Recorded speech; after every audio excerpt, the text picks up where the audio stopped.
이제 정리를 할 거예요. 지금은 이론을 설명해 드린 거고요. 그래서 이 정도 정리하는 건 좀 괜찮거든요. 같은 부분에서 하는 거니까. 그러니까 부가가치세법 안에서 하는 거잖아요. 지금은. 그러니까 이 정도까지는 좀 괜찮은데 이제 정리를 해야 됩니다. 좀 어려운 작업인데 이걸 안 하시면 의미가 없어요. 이제 슬슬 어려워질 수도 있어요. 그러니까 솔직히 말하면 지금 그 전까지 회계 1급 범위에서는 솔직히 말하면 어려운 거 없습니다. 어려운 걸 안 내는 시험이기 때문에. 근데 이제 세무 2급부터는 별로 아랑곳하지 않아요. 그러니까 회계 1급은 약간 느낌이 아 이거 이렇게 어렵게 내면 애들이 못 풀 것 같은데? 약간 이런 느낌이라면 세무 2급은 뭐 그럼 어때 떨어지라고 그러지? 약간 이런 느낌으로 살짝 바뀌어요. 살짝. 그러니까 별 신경 안 써. 왜냐면 안 그러면 문제를 못 내니까. 그러니까 확 올라가는 느낌이 좀 있어요. 실제 난이도는 솔직히 그래서 제가 그 통합 문제를 만들었잖아요. 세무 2급, 1급 다 넣어버렸죠. 그러면 지금 이제 뭘 할 거냐면 제가 참고 자료를 드렸잖아요. 이제 같이 묶을 주제를 좀 적어드리겠습니다. 일단 첫 번째 나눠드린 거는 그 재고자산이에요. 재고자산에서 적요8 있죠. 적요 8. 그거랑 한번 묶어보자. 적요 8. 재고자산의 적요 8. 요거는 회계입니다. 회계. 그 다음에 메인 매출 전표에 건별 당연히 나와야죠. 지금 14번 건별 요 두 개만 지금 드린 거예요. 그래서 이제 세무 2급 같은 경우는 제가 그 책을 안 쓰잖아요. 책에 끌려다니면은 진짜 죽도 밥도 안 됩니다. 그냥 이론만 싹 풀다가 끝나버리거든요. 그래서 저는 일단 중요도 위주로 해요. 중요한 걸 그냥 처음에 딱 해버리는 거예요. 아 어려우면 지금 포기해라 이런 느낌이지. 이거 모르면 안 됩니다. 그러니까 그냥 바로 해버리는데 자 그러면 이거 보면서 그 생각을 해야죠. 기부는 사업성 증여가 아닌가? 요걸 좀 생각해 볼 수 있지. 그래서 이제 문제를 봅시다. 둘 다 한번 훑어볼게요. 정리하겠습니다.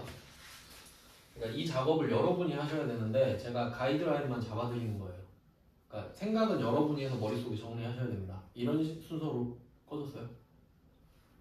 안 했어요? 아니요, 배터리가 없는 것 같은데. 모르겠어요. 자. 그러네. 아 그래도 1시간은 버티겠죠? 20 남았다는데. 네, 제보 감사합니다. 네, 끊기면 진짜 마지막인데 또 찍을 수도 없고 감사합니다. 그러면 일반전표 15페이지를 볼게요. 요거는 일반전표에 있는 건데 발췌해온 겁니다. 15, 16 부분만. 이게 그 재고자산 관련된 내용인데 한번 볼게요. 85번. 제품, 원가 80만원, 시가 110만원. 이거 해석해 볼게요. 원가 80만원. 이 말은 제품이잖아요. 그러면 제품이면 원가가 제조 원가입니다. 맞죠? 우리가 제품을 취득하는 방법은 제조밖에 없죠. 그럼 만약에 상품 써 있으면 이 원가는 매입 원가겠죠. 상품은 내가 만드는 거 아니니까. 뭐 그 정도 이해되시죠? 그러면 이게 원가에 어쨌든 상관은 없죠. 자, 근데 시가가 110이죠. 아마 제 생각에는 부가세가 포함된 금액 같습니다. 그럴 것 같죠? 그러니까 100만 원에 10만 원 이런 느낌. 자, 그럼 이때 이거를 국군장병 위문금품으로 전달했다. 세무 2급이에요. 법정기부금에 해당한다. 자, 그리고 잘 보시면 법인세법상 법정기부금이라고 돼 있죠. 이건 뭐 소득세법에서도 같이 쓰는 말인데 상관이 있나 생각해 보세요. 없습니다. 지금 상관이 없어요. 그러니까 상식적으로 생각해 보시면 전산세무 2급 문제잖아요. 법인세가 시험 범위가 아닙니다. 근데 냈으려고? 냈어도 상관없는 걸 냈겠지. 그러니까 얘는 그냥 쌩까면 돼요. 이런 거는. 그러니까 이런 걸 잘해야 된다는 거지. 시험 봤을 때 뭐야 이건 시험 범위 아닌데? 그럼 상관없겠지 하고 넘어가요. 자, 근데 이거 보고 간주공급이 떠올라야 된다고요. 그럼 국세청 입장을 생각해봐요. 시뮬레이션을 돌려보는 거야. 지금 우리 이거 원가 80이죠. 그러면 아마도 우리가 8만 원을 부가세로 더 냈을 거예요. 뭐 임금도 섞여 있겠지만 단순화해서 그럼 8만 원 돌려받았겠죠. 그니까 80만 원이 된 거예요, 원가가. 그럼 국세청은 나한테 8만 원 돌려주고 바라는 게 있을 거 아니에요. 그게 10만 원이겠지. 너 그거 팔면 10만 원 줘야 돼? 약간 이게 암묵적인 약속이죠. 근데 이거를 기부를 해버린 거야. 그럼 국세청이 와, 너 참 좋은 일 했다. 그래? 계속 기부해? 이러겠어요? 10만 원 갖고 와라. 이러겠지. 이제 어떤 느낌인지 아시겠죠? 아, 좋은 일 했다고 그래버리면 그럼 세금 내기 싫으면 기부해버리게? 그럴 수 있잖아요. 그 악용하니까 안 돼. 근데 여기 어디다가 줬죠? 국군 장병? 국방부죠. 근데 국방부가 국세청이랑 어떤 사이죠? 국세청은 거기거든요. 국세청은 그 기획재정부 산하예요. 그러겠지. 딱 봐도 기획재정부 밑에 있겠죠. 국세청이 돈 거드니까. 그럼 국방부랑 기획재정부랑 무슨 사이죠? 같은 행정부 아닙니까? 그럼 결국 나한테 준 거죠. 기부를 나한테 했다고. 제가 말씀드렸잖아요. 딴 데다 기부하면 부가세 갖고 오라 그러거든요. 근데 정부, 지방자치단체에 기부하면 면세. 그러니까 여기서 핵심은 기부 자체가 면세가 아니라는 겁니다. 어디에서? 국군 장병. 국방부잖아요. 여기라서 면세야. 기부라는 행위 자체가 아닙니다. 아시겠죠? 그래서 정부, 지자체에다 기부하면 면세다. 이걸 아셔야 돼. 그러니까 일반 전표에 나오지. 이게 간주 공급이면 일반 전표에 내겠어요? 메인 매출 전표 14번 건별로 내야지. 그러니까 그 관계를 이해하려고 지금 문제 풀고 있는 겁니다. 아시겠죠? 왜 이거 하는지. 그래서 세무 2급은 진짜 공부를 하는 단계예요. 회계 1급은 그냥 이게 뭐고 이게 뭐고 그냥 설명해 주는 단계고, 세무 2급은 그걸 정리하는 단계야. 그러니까 순서가 완전 와리가리입니다. 세무 2급은 책대로 하면 의미가 진짜 없어요. 중요도 위주로 해야 됩니다. 자, 그럼 이제 86번. 86번은 이재민을 돕기 위하여. 이재민은 그 뭐 집이 없어져 갖고 이사해야 되는 사람을 말하죠. 뭐 수재민도 같은 느낌이고. 그럼 여기서 컴퓨터 10대를 기부했네요. 자, 그럼 여기서 기부 자체가 면세인가요? 뭐가 면세죠? 양양시 지방자치단체가 나왔구나. 핵심을 잘 짚어야죠. 그래서 면세네? 이렇게 되죠. 그럼 부가세가 안 붙겠지. 하지만 85, 86 둘 다 시가를 말해주고 있죠. 이유는 헷갈리라고. 너 간주공급 배우긴 했지. 약간 이런 느낌이잖아요. 그러니까 사실 제가 아까 85번을 시가가 뭐 부가세가 붙어있는 것 같다 했는데 상관없죠 지금. 왠지 볼까? 지금 이거 붕괴해볼까요? 붕괴? 그러니까 이게 공부를 2번 해야 되는 게 상황을 먼저 이해하는 거예요. 그러니까 아, 이게 행정부랑 지방자치단체에 기부를 했구나. 그럼 내가 부가세를 따로 내진 않겠네? 이건 상황을 이해하는 거. 맞죠? 근데 결과적으로 우린 적어야 되잖아요. 그럼 이제 뭐라고 적을 거냐는 주관식 문제인 겁니다. 이게. 그걸 적어낼 수 있어야 되거든요.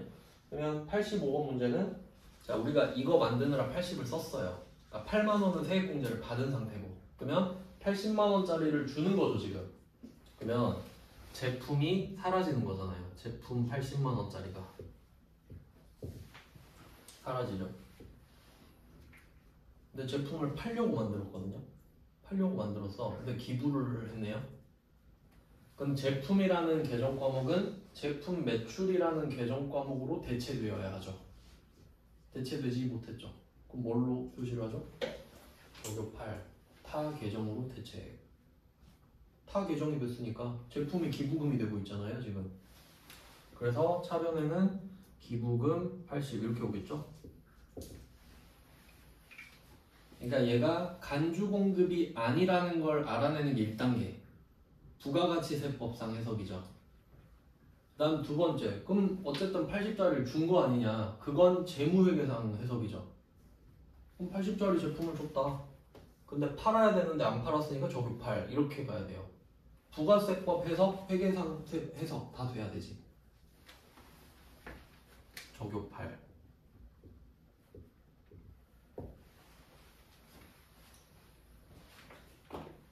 그러니까 간주공급일 때랑 아닐 때랑 답이 확 바뀌어버리죠. 그러면 만약에 이게 그 국군 장병한테 기부가 아니라 그냥 딴 데 기부한 거야. 국가 지자체 말고. 그럴 수 있죠. 그러면 제품 80은 그대로예요. 80짜리 줬으니까. 그럼 부가세가 11만 원 붙죠. 그냥 110에 11이라 하면 부가세 예수금 11만 원 붙잖아요. 그럼 이 기부금은 91만 원짜리가 되지. 맞죠? 그리고 얘는 14번 건별이 되고 이렇게 바뀐다는 걸 아셔야지. 그러니까 괜히 이걸 같이 드린 게 아니잖아요. 그러니까 이게 그 어차피 여러분 다 있잖아요. 뽑아놓은 거 있죠. 스테이플 다 돼 있잖아요. 근데 그렇게 봐서랑 이거랑 또 다른 느낌이라고. 그러니까 얘 둘은 뭐 제가 버리라고 했지만 따로 이렇게 갖고 있어도 되는 거지. 아시겠죠? 어떤 정도인지? 그러니까 세무 2급은 주제별로 정리를 해야지 회계 1급처럼 처음부터 다시 하고 있으면 안 돼요. 그럼 그 회계 1급 공부 복습만 하는 거예요. 세무 2급은 정리하면서 가야 된다고. 아 그래서 그렇구나 하면서. 그러면 86번은 뭐 안 해봐도 알겠죠? 그러니까 시가가 필요 없다는 게 포인트죠 지금. 간주공급이 아니니까요. 그니까 일반 전표에 냈겠지. 그러니까 사실 일반 전표에 낸 순간 어떻게 생각해야 돼요? 아 간주공급이 아니니까 여기 냈구나 라고 생각하는 게 엄청 고수죠 그게. 근데 그게 안타까운 거예요. 그걸 이용해버리니까. 그러니까 여러분이 실무에서는 그럴 일이 없어요. 그러니까 누가 야 이거 꼭 일반 전표 해라 절대 말 안 해주죠. 그러니까 내가 구분할 수 있는 능력이 일단 있으면 된다 이거죠. 근데 이 시험에서는 그 틀릴 일이 없다고 말씀드리는 겁니다. 자 그러면 85번이랑 86번은 이유가 같죠. 간주공급이 아닌 이유를 잡고 있어요. 그 다음에 87번 가겠습니다. 자 87번은 영업부에서 원재료로 사용하기 위해 구입한 미가공 식용품 이렇게 돼 있는데 자 이번에도 투트랙으로 가는 겁니다. 그러니까 2단계로 항상 가야 돼요. 1단계는 부가가치세, 2단계 회계. 항상 무조건 순서는 부가세, 회계입니다. 자 그럼 첫 번째 원재료랑 미가공 식용품 있잖아요. 요거 이런 거 이제 좀 공부하는 법을 알려드릴게요.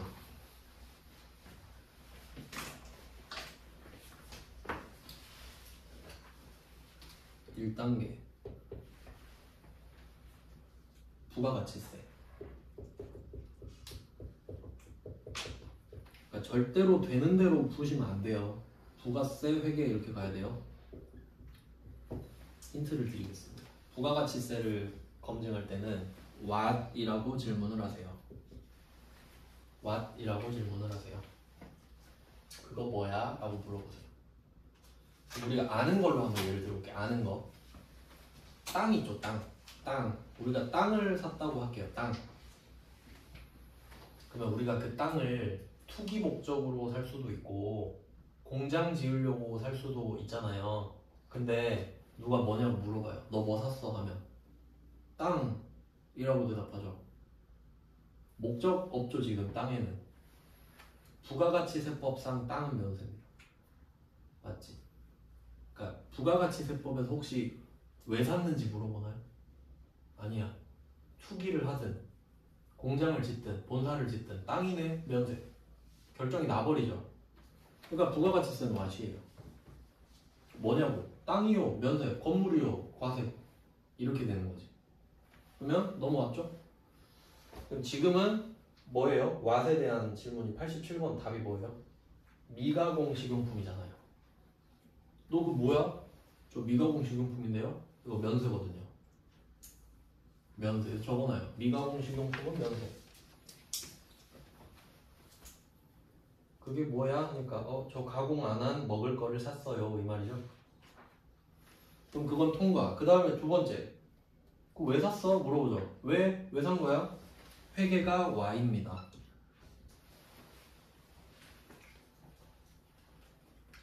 미가공 식용품 산 건 팩트잖아요. 근데 우리가 미가공 식용품이라는 개정 과목이 있나요? 본 적 없죠. 그러니까 왜 샀는지 물어보는 거야. 왜 샀어? 하니까 저 원재료로 쓰려고요. 그럼 원재료네? 이렇게 되는 거지. 이해돼요? 그러니까 미가공 식용품을 산 거는 팩트고 면세죠. 자, 근데 이걸 상품으로 살 수도 있지.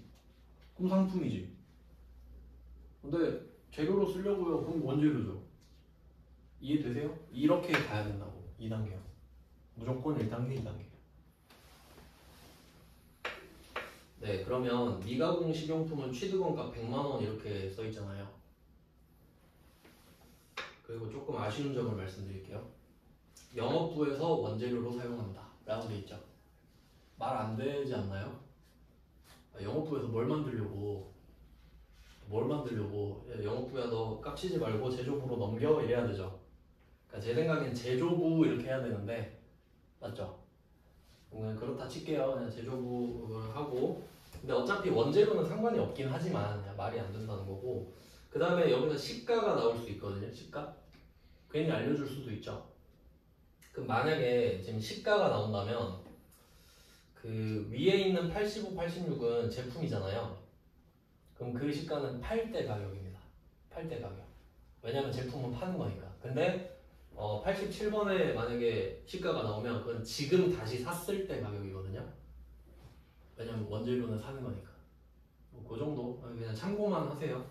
그러니까 말을 해줄 수도 있지만 어차피 상관없다라는 게 포인트죠. 왜? 면세니까. 면세 물건을 샀을 때 부가세를 안 냈잖아요. 그럼 내가 세액공제 받았어요? 안 받았잖아. 그럼 그거 뭐 주면 어때? 그러니까 이거 개인적 공급이거든요. 개인적 공급은 맞죠. 근데 면세네 하고 국세청 그냥 가버리죠. 면세는 내가 할 말이 없지 하고 가는 거예요. 그러니까 지금 간주 공급이 안 되는 이유 하나씩 지금 체크하고 있어요. 그러니까 85랑 86은 상황이 면세죠. 정부 지자체한테 주는 거 행위가 면세. 근데 87번은 어때요? 이 물건 자체가 면세네. 그럼 결과적으로 지금 면세 이야기하고 있죠. 근데 좀 느낌 다른 거 아시겠죠? 그러니까 85, 86은 세액공제를 다 받았어요. 근데 지금 주는 행위에서 면세가 돼버린 거고 87번은 뭐 흠 잡을 수가 없죠. 네, 그러면 87번은 일단 면세인 걸 알았어요. 근데 지금 이거를 원재료로 산 거를 직원 줘버렸죠. 요거는 어떻게 해야 되지? 복리후생비? 복리후생비로 하시면 되겠네요. 아니, 거래처 직원이구나. 접대네요, 접대. 죄송해요. 접대. 아마 그 거래처 직원 이야기 하려고 일부러 영업부 이야기 꺼낸 것 같거든요. 그러니까 이거는 이렇게 보면 맞겠다.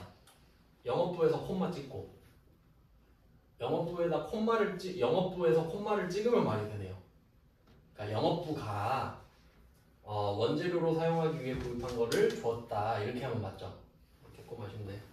하여튼 어쨌든 800번 접대비로 쓰시면 되는데 사업상 증여네요. 그럼 사업상 증여. 그러니까 우리 직원 주면 그 개인적 공급이고 상대방 직원 주면 상대 그 사업상 증여가 되거든요. 근데 어쨌든 간주 공급이죠. 그러니까 그걸 구분을 못해도 상관은 없어요. 간주 공급인 것만 알면 되지. 하여튼 그렇게 돼요. 그럼 얘는 87번 대변의 원재료 나오겠죠.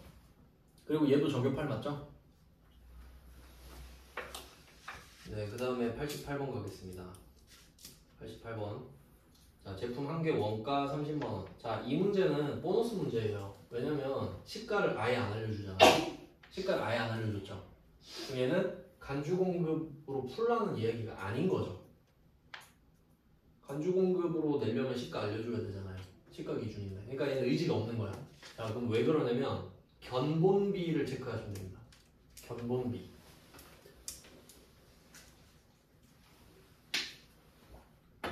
요거는 87번이랑 88번을 비교할 줄 아셔야 돼요. 뭐가 차이가 나냐면 자, 둘 다 거래처한테 준 거죠. 그럼 87번은 접된 거 아시죠? 딱 봐도. 88번은 조금 애매하지 않나? 견본품? 이거 샘플이에요. 그러니까 우리 거래처인데 우리가 신상품을 지금 만든 거예요. 신제품 나왔는데 한번 보세요 하고 보낸 거지. 그러면 접대인가요? 이건 영업이죠. 우리 지금 잘 살아보겠다고 샘플 하나 보낸 거죠. 주문 좀 해달라고. 요거는 간주공급에서 제외입니다. 간주공급 제외. 간주공급이 아니라고. 그러니까 이 사업상 증여 느낌이 조금 나잖아요 지금. 근데 제외가 나온 거지. 여기서 비교할 거는 견본품. 요거는 간주 공급이 아닙니다.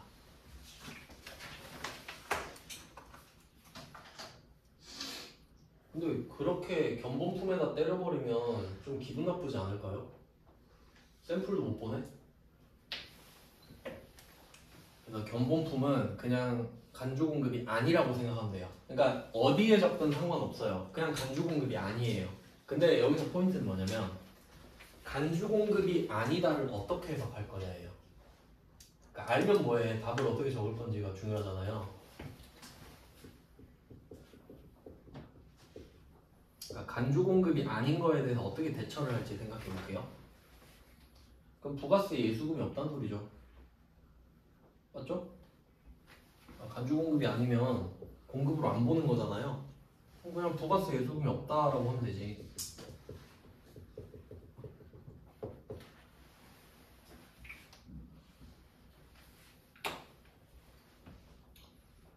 네, 알기만 하면 안 돼요. 그 결과물까지 아웃풋을 내야 되죠.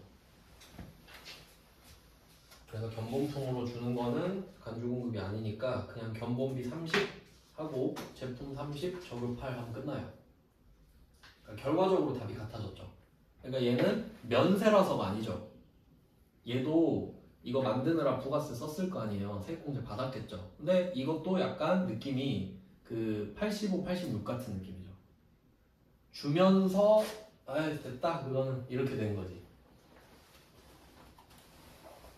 하여튼 뭐 세무 2급이니까 그래도 네 여기까지가 그 간주 공급과 관련된 내용입니다. 네, 아래쪽은 상관없고요.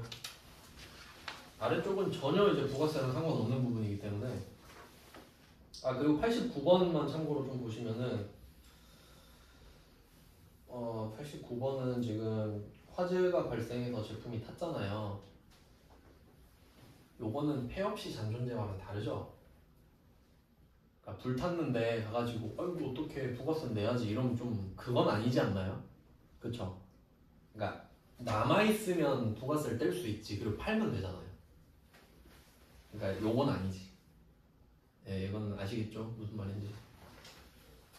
그래도 그건 아니다. 네, 이렇게 해서 간주 공급이 아닌 내용들을 봤고요. 그리고 또 뭔가 있을 텐데 다음 페이지까지 뽑은 이유가 있을 텐데.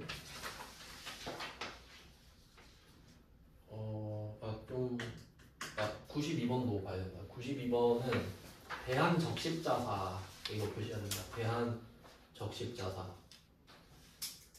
요거 나중에 소득세에서도 나오는데 이게 그 헌혈 관련된 기관이죠. 아마 여기도 좀 얘랑 같은 급으로 취급하는 걸로 알고 있거든요. 그 정부 지자체 뭐 이런 느낌으로. 그래서 그렇다고 보시면 될 것 같고요. 근데 이제 아시죠? 일반 점표에 나오면은 아니라는 걸. 그 정도 아시는 게 제일 좋고. 그 다음에 16페이지로 한번 가보시면은 16페이지에 그 95번 보면은 이제 지금은 기말재고거든요. 기말재고. 95번은 그 광고 선전 목적으로 불특정 다수인에게 전달 이거 있죠. 요거 표시하시고 간주 공급 아닙니다. 불특정 다수 광고 선전 목적.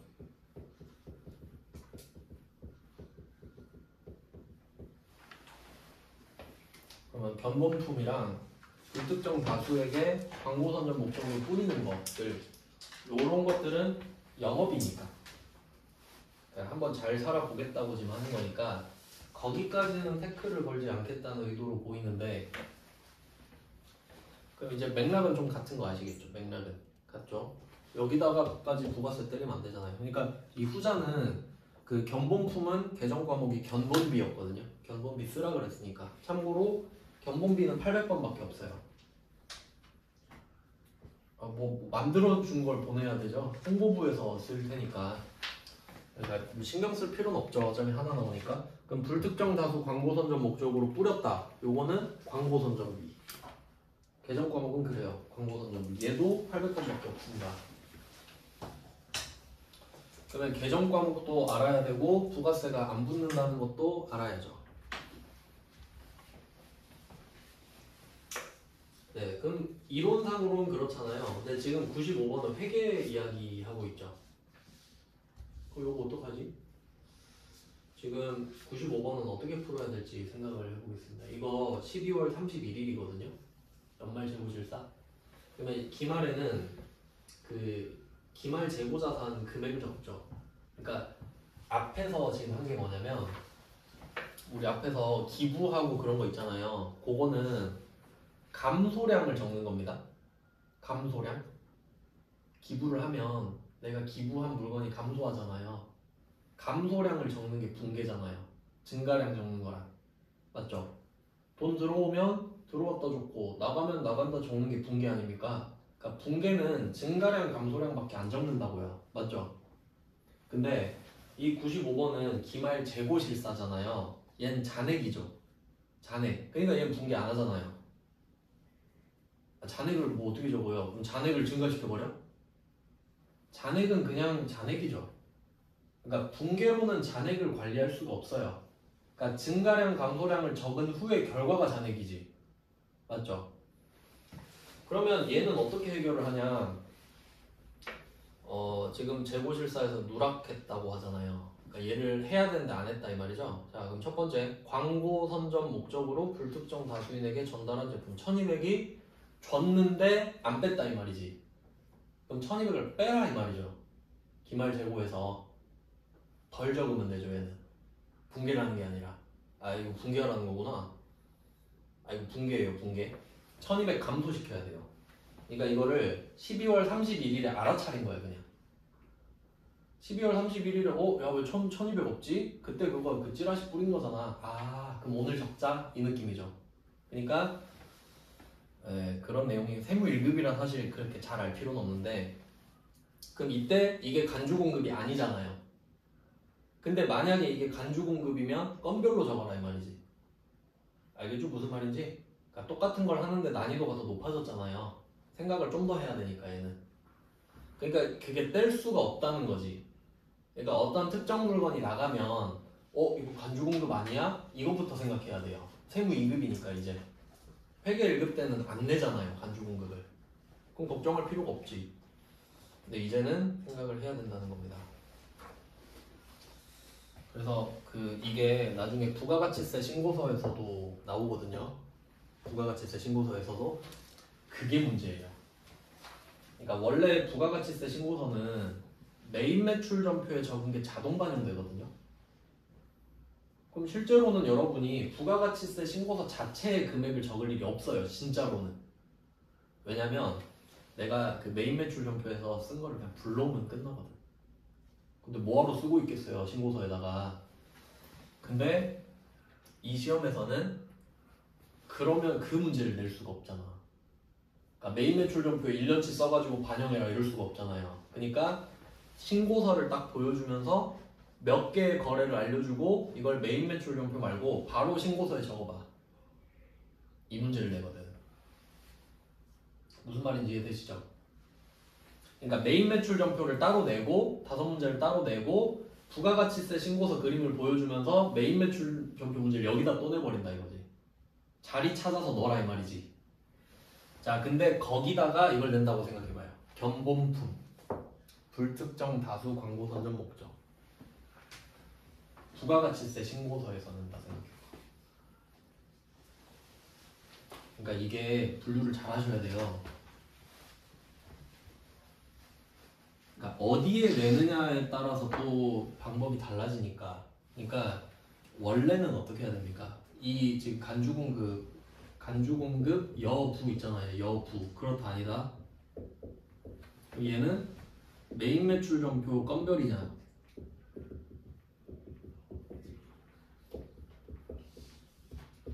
이 건별에도 저격팔 들어가죠. 얘도 저격팔 들어가잖아요. 저격팔 기본 베이스에 예수금이 들어가냐 마냐 이야기하는 거예요. 맞죠? 그러면 저교 8은 기본으로 깔리고 부가세 붙은 건별이죠. 이게 여잖아요. 여. 그럼 없으면 일반 전표죠. 그러니까 간주 공급은 저교 8 여기에 붙어 있다 생각해야 돼요. 일반 전표에만 쓰는 게 아닙니다. 건별이 나와도 여기도 저교 8 들어가죠. 여기에 저교 8이 있는 거지. 여기 자체에 이렇게 되는 거예요. 그러면 이건 우리가 쉽게 구분할 수 있죠. 왜냐면 이 문제를 일반 전표에 냈다는 것 자체가 아니란 소리잖아. 이제 알았잖아요, 확실히. 그럼 뭐 긴장할 필요 없네 이렇게 되죠. 절대 안 내니까 일반 전표에는. 그럼 메인 매출 전표는 건별이겠지. 이해됐죠? 그러니까 시험인 걸 이용하면. 자, 그러니까 얘네들이 머리를 쓰겠죠. 요거 이거 안 속겠다. 그러면 부가가치세 신고서로 내버리자. 자, 그럼 이거 어떤 문제가 생기는지 볼게요. 자, 메인 매출 전표를 쓰고 일반 전표를 쓰죠 우리가. 근데 이 부가가치세 신고서는 메인 매출 전표만 반영이 됩니다. 일반 전표에 쓴 거는 절대 반영이 안 됩니다. 왜냐면 부가가치세 신고서잖아요. 부가가치세는 메인 매출 전표밖에 없죠. 일반 전표에는 예수금, 대급금을 정리할 때밖에 안 쓰죠. 모여있는 건 정리할 때만 쓰잖아요. 절대 여기서 모이지 않는단 말이에요. 자, 그럼 여기서 냈다. 이거를 이 두 개를 내잖아요. 그리고 여기 적으래. 이게 공부예요. 어떻게 해야 되겠는가? 정답. 가만히 있는다. 아무것도 안 한다. 왠지 이유를 생각해 볼까요? 왠지 이거 여러분 걸로 만드셔야 돼요. 생각해서. 왜냐면 지금 저는 아는데 여러분 모르니까 여러분이 생각을 해서 여러분 걸로 만들어야 돼요. 자, 보세요. 얘는 간주공급 아니죠. 간주공급 아니면 어디다 적어야 돼요? 일반 전표죠. 그럼 일반 전표에 적었다 쳐요. 그럼 이게 신고서에 반영이 돼요? 안 되지. 그럼 신고서에서 보면 얘가 보이겠어요? 안 보이겠지. 근데 신고서에다 냈잖아요. 그럼 적으라고 말라고. 적지 말라고. 이렇게 된다고요. 알겠어요? 그러니까 여러분이 이 메커니즘을 정리를 해놔야지 일단. 외워도 이해하고 외워야 될 거 아니에요. 그러니까 결과적으로 이렇게 되니까 그래 쓰지 마. 결론을 내는데 그냥 안 쓴다로 외우면 나중에 의문이 생겨요.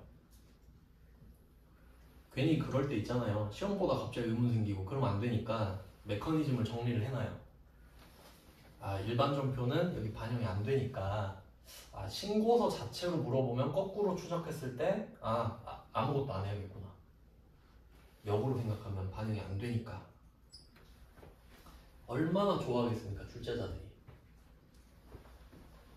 나름 공정하잖아요. 그러니까 일반 전표, 메인 매출 전표는 너무 쉽다는 걸 이제 아는 사람은 아니까 이거 신고서로 내면 돼 이렇게 되는 거지. 그래서 여기에는 간주 공급이 아닌 걸 안 적습니다. 결과를 제가 적어서 알려드리겠습니다. 여기는 간주 공급이 아닌 거를 안 적는다. 여러분 메모 잘 하셔야 돼요. 저는 아니까 이렇게 말씀드리는데 똑같이 적어봤자 여러분의 생각이 아니기 때문에 나중에 왜 이렇게 적었는지 몰라요. 간주 공급 아닌 건 안 적어요. 신고서에 결과적으로.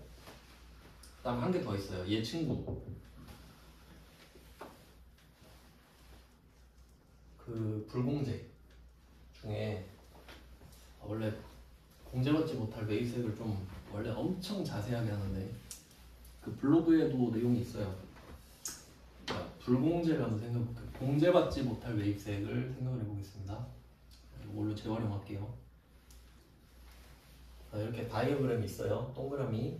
자, 공제받지 못할 매입세액이에요. 얘네들 전부 다.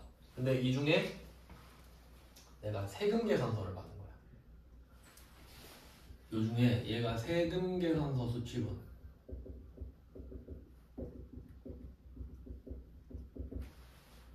그러니까 공제받지 못할 매입세액에다 돈을 썼어요. 근데 세금 계산서를 받은 거야. 그럼 어디다가 어떻게 적어요? 메인 매출 전표에 불공으로 적잖아요. 54 불공. 세금 계산서 받았을 때만. 이거 아시죠? 불공에 그것도 있는 거 아시죠? 수입 세금 계산서도 포함되는 거. 수입 세금 계산서도 세금 계산서니까, 그러니까 그런 거 있잖아요. 뭐 사장님 그 BMW 샀다. 그 불공이 있었어요. 메인 매출령표에. 기억 안 나면 이제 보셔야 돼요. 그 회계 1급 메인 매출령표. 자, 그러면 이 옆에 있는 거 있죠. 얘네들은 세금 계산서를 안 받았는데 공제받지 못할 매입세액도 있을 거 아니에요. 맞죠? 그럼 얘네들은 어디다 적죠? 일반 전표요. 부가세를 적으면 안 되잖아.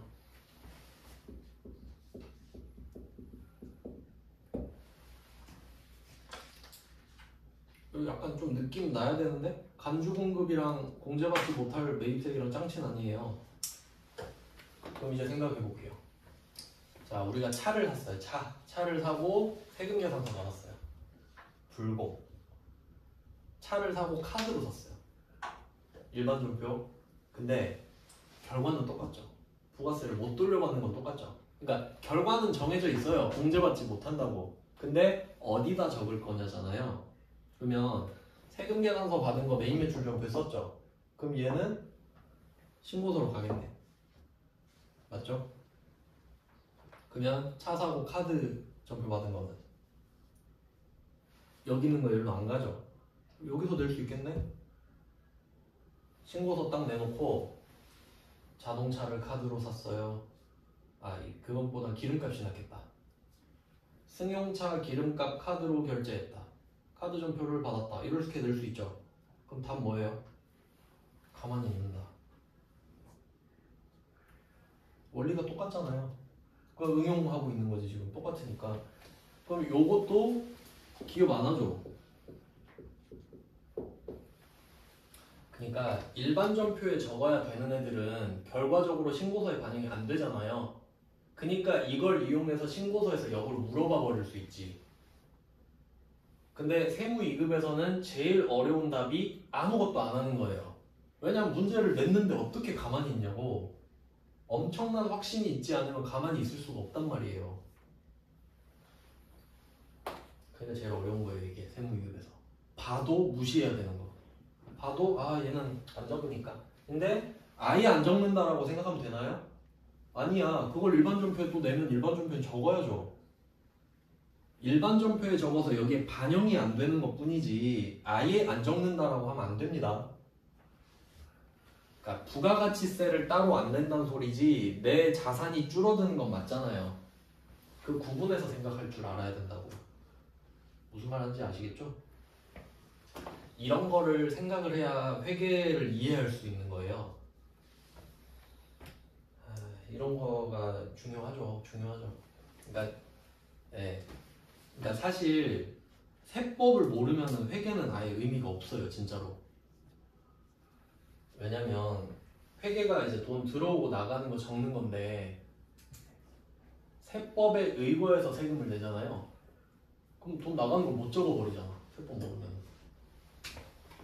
그러니까 회계는 도구예요, 도구. 그냥 왁구고 세법을 알아야 적을 수 있는 겁니다. 손을 댈 수 있는 거예요. 뭐 이런 느낌이죠. 네, 그 다음 이제 건별 한번 볼까요? 요걸 안 했는데?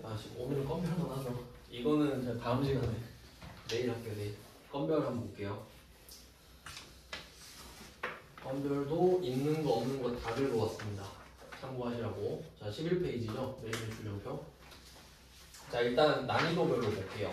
회계 1급에 나왔던 것부터 볼게요. 회계 1급에 나오는 거는 34, 35, 36이죠. 그럼 키워드만 표시할게요. 34는 간이형 수준. 수준만 표시하세요. 34. 그 다음 35번. 거래명세서. 그 다음에 36번. 이게 뭐죠? 증빙은 발행하지 않았다.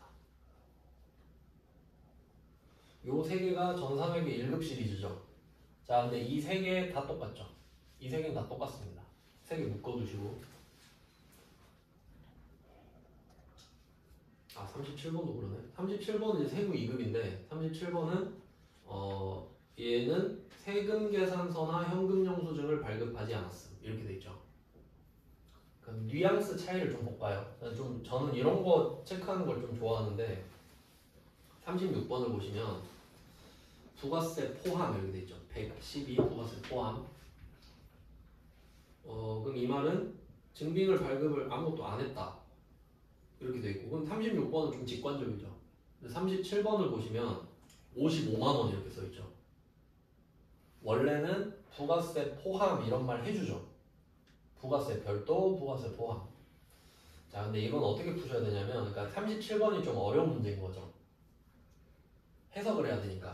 자, 그럼 첫 번째 단서는 뭐냐면 우리가 과세사업자라는 거예요. 맞죠? 우리 과세사업자예요. 면세사업자로 낸 적이 한 번도 없습니다. 그럼 일단 첫 번째 힌트 과세사업자나, 두 번째는 제품이에요. 제품은 제조를 거치죠. 보통 가공을 하면 과세가 돼요. 그러니까 이거는 빼박이에요. 여기서 부가세 이야기 안 했잖아요. 이 말 해봤자 안 먹힙니다. 이건 부가세가 있는 거예요, 그냥. 왜냐면 여러분 물건 살 때 여러분 뭐 전자기기 사러 갔어요. 근데 55만 원 써 있잖아요. 근데 그럼 이거 보고 여기 부가세 없는 거죠? 부가세 있단 말 없으니까 이러나요? 아니지, 당연히 있는 거지. 몰라도 있는 거죠. 그러니까 기본인 겁니다. 알겠죠? 그러니까 이게 과세인 거야, 얘는. 그리고 나서 세금 계산서나 현금 영수증을 안 줬다 이 말은 내가 과세 물건을 팔았는데도 세금 계산서를 안 줬다 이 말이고, 그러니까 얘는 부가세가 있다라는 말을 하는 거죠. 있는데도 세금 계산서를 안 줬다는 거니까. 그 다음 두 번째는 현금을 받았는데도 현금 영수증을 안 줬다는 소리예요. 그러니까 얘는 결제 수단 얘기하는 거지. 결론은 과세다 이 말이죠. 그러니까 정확히 말하면 36이랑 37이 완전 똑같은 문제거든요. 근데 좀 표현의 차이죠. 37번이 좀 더 어려우니까 얘는 한번 생각해 보시고, 그러니까 얘도 회계 1급에 낼 수 있었는데 세무 2급에 내려고 조금 다른 것 같아요. 그 다음에 우리가 대비해야 될 거는 38번이죠. 요거는 제가 82에 수정 이렇게 써놨는데 그냥 뭐 별 차이는 없어요. 이거 제품 이것만 바꾼 거예요. 네, 그럼 한번 해석해 볼게요. 자, 회사가 보유하고 있는 제품 중 원가 200, 제조원가죠? 판매가 330 부가세 포함. 그럼 200, 300인 거죠. 200, 300. 자, 요거를 매출 거래처한테 선물로 줬어요. 접대죠. 사업상 증여에 걸리겠죠. 그리고 보세요. 단 매입 원재료는 적법하게 매입세 공제를 받았다. 이게 간주 공급이라는 뜻이죠. 왜냐면 간주 공급이 되려면 두 개 필요가 되잖아요. 두 개. 첫 번째, 세액 공제 받았을 것. 두 번째, 공제받지 못할 매입세를 회피해야 돼요. 그럼 느낌 보니까 우리 물건을 지금 접대하고 있잖아요. 제품을. 그럼 다른 회사는 우리한테 물건을 사서 접대해야 되거든요. 맞죠? 우리가 접대하기 좋은 물건을 파나 봐. 그럼 우리는 남한테 그 물건을 살 필요가 없잖아요. 그러니까 회피한 거 맞죠? 그러니까 간주 공급 딱 맞아 떨어지지. 네, 그런 내용이에요. 그래서 얘는 대변에 제품 200, 저기 8, 부가세 수금 30 이렇게 가죠.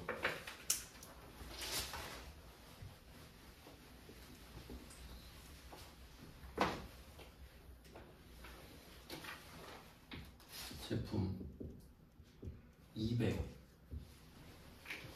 저걸 8. 안 팔았으니까.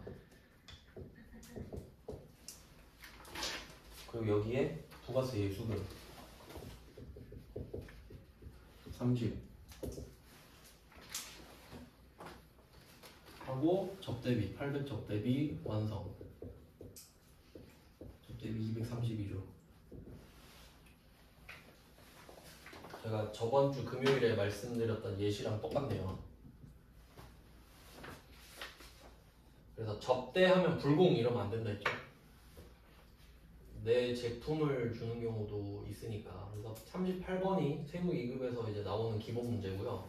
이제 조금 더 수준을 높이면은 39, 40, 41 이렇게 가는데 39번 요거는 이제 세무 1급이긴 한데 세무 2급에도 낼 수 있지 않나 생각이 들어서 넣어봤는데 한번 볼게요. 자, 영업부서 임의랑 과장 생일 선물로 제품을 줬어요.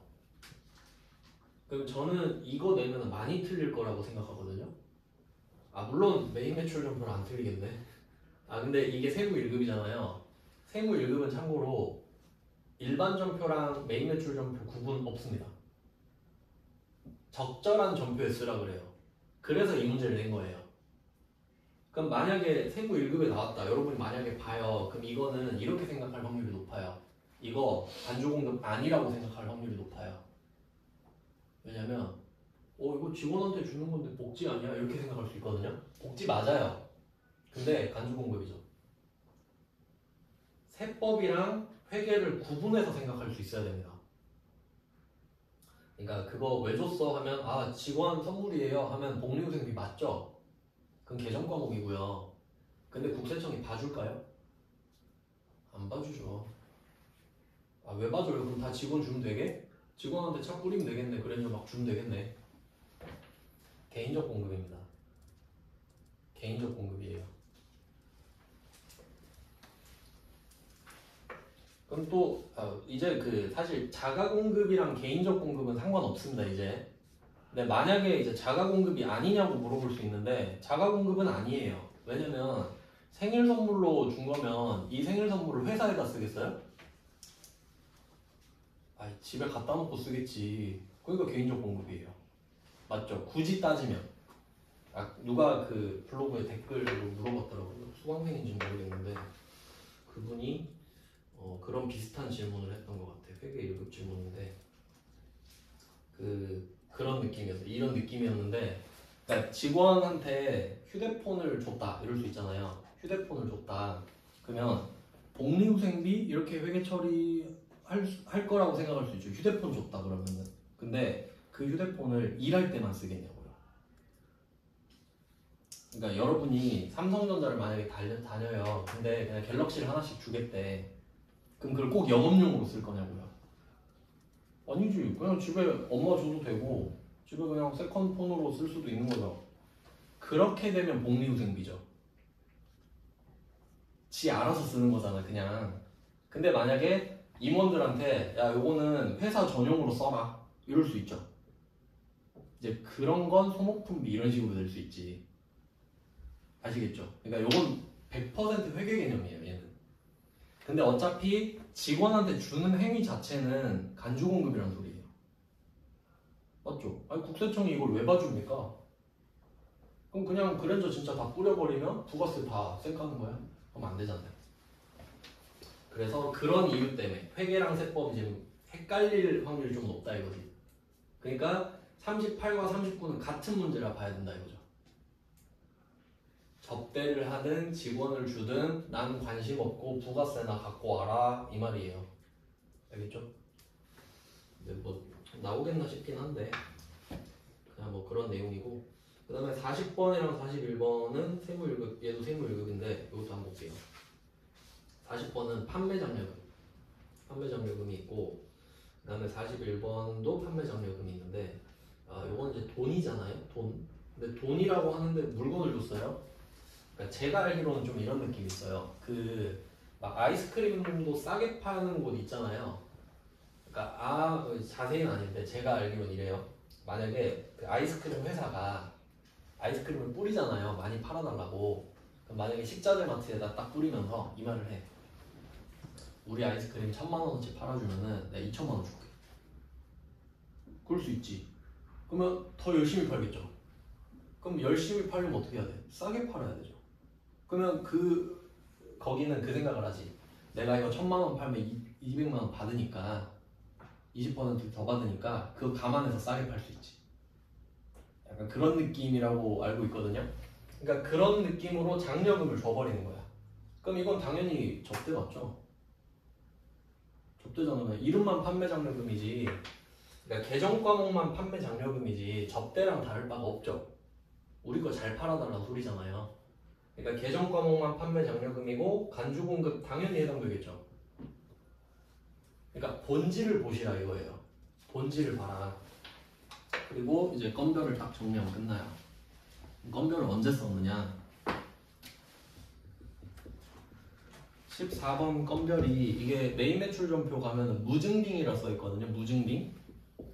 근데 좀 정확하게 짚어드리면은 제 생각에는 그 적격 증빙이 미발급됐다라고 생각을 하거든요. 저의 해석은 이래요. 이렇게 해석을 하셔야 돼요. 그러니까 무증빙은 좀 불친절한 설명이거든요. 그럼 적격 증빙 미발급이 뭐냐? 이 적격 증빙은 생각나는지 보세요. 세금 계산서, 계산서, 카드 전표, 현금 영수증 4종 세트입니다. 이게 적격 증빙이거든요. 그러면 내가 과세 물건을 팔아. 그럼 과세 물건을 판다는 행위 자체가 부가세를 내야 될 의무가 생기는 겁니다. 그러니까 증빙을 주든 말든 상관이 없어요. 근데 실제 상황을 생각해 보시면 내가 세금 계산서를 보내면은 전자로 이제 쏴주면 기록에 남죠, 전산상으로. 그럼 요걸 내가 부가세를 안 낼 수가 없잖아. 전자로 쏴줘 버렸는데 증거가 남았는데. 그 다음에 카드 전표랑 현금 영수증도 생각해봐요. 전산상으로 다 남아요, 기록이. 그러니까 세금 계산서, 계산서, 카드 전표, 현금 영수증은 전산상의 기록이 남는 증거들이에요, 증빙들이에요. 그러니까 얘네들은 빼박이지 그냥. 이걸로 주면 부가세를 내야 됩니다. 계산서는 부가세가 없지만. 근데 만약에 아까 나온 게 있죠, 간이 영수증, 거래 명세서, 안 준 거. 그럼 국세청이 어떻게 할 거예요? 간이 영수증 종이로 된 거거든요. 그럼 내가 이거를 주면 국세청이 알아요? 아, 몰라. 모르잖아요. 그러니까 국세청 입장에서는 안 준 거랑 똑같다고. 맞죠? 지들만 알잖아요. 그 다음 거래 명세서도 마찬가지죠. 지들끼리만 아는 거 아닙니까? 종이로 주는 건데. 그러니까 어차피 얘네들은 안 준 거랑 똑같다고.